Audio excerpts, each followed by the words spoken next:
பிரதம நீதியரசர் மீதான குற்றப்பிரேரணையை விசாரிப்பதற்காக நியமிக்கப்பட்டுள்ள பாராளுமன்ற விசேட தெரிவு குழுவிற்கு நீதிமன்ற அதிகாரம் இல்லை என தெரிவித்து தாக்கல் செய்யப்பட்ட மனுவை டிசம்பர் மாதம் 13ஆம் 14ஆம் திகதிகளில் விசாரணைக்கு எடுத்துக்கொள்ள உயர்நீதிமன்றம் என்று தீர்மானித்துள்ளது. அரசியலமைப்பு தொடர்பான பொருட்கூடலை வழங்குமாறு மேன்முறையீட்டு நீதிமன்றத்தினால் உயர் நீதிமன்றத்துக்கு மாற்றப்பட்ட 7 மனுக்கள் என்று பரிசீலனைக்கு எடுத்துக் கொள்ளப்பட்ட போதே நீதிமன்றம் இதனை அறிவித்தது.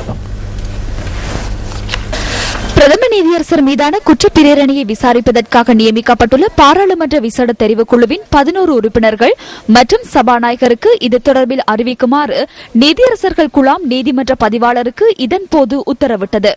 உயர்நீதிமன்ற நீதியரசர்களான நிமல் காமினி அமரதுங்க, கே ஸ்ரீபவன் மற்றும் பிரேசாத் தெப் ஆகியோர் அடங்கிய நீதியரசர்கள் குழாம் முன்னிலையில் இந்த மனுக்கள் பரிசீலனைக்கு எடுத்துக் கொள்ளப்பட்டன. பிரதம நீதியரசர் மீதான குற்றப்பிரேரணையை விசாரிப்பதற்காக நியமிக்கப்பட்டுள்ள பாராளுமன்ற விசேட தெரிவுக்குழுவுக்கு நீதிமன்ற அதிகாரம் இல்லை என தீர்ப்பளிக்குமாறு கோரி குறித்த மனுக்கள் மேன்முறையீட்டு நீதிமன்றத்தில் தாக்கல் செய்யப்பட்டிருந்தன. இந்த மனுக்களை பரிசீலிப்பதற்கு அரசியலமைப்பின் பொருட்கோடல் தேவை என இதன்போது மேன்முறையீட்டு நீதிமன்றம் தீர்மானித்திருந்தது. இதற்கமைய குறித்த மனுக்கள் உயர் நீதிமன்றத்துக்கு மாற்றப்பட்டிருந்தன. இன்றைய தினம் குறித்த மனுக்களை பரிசீலனைக்கு எடுத்துக்கொண்ட உயர் நீதிமன்ற நீதியரசர்கள் குழாம் சபாநாயகர் மற்றும் பாராளுமன்ற விசேட தெரிவு குழுவின் பிரதிநிதிகள் எழுத்து மூலமும் தமது விளக்கத்தை அளிக்க முடியும் என தெரிவித்துள்ளது. நீதிமன்றத்தில் பிரதிவாதிகள் இருக்கவில்லை. பிரதிவாதிகள் சார்பில் எவரும் ஆஜராகவும் இல்லை.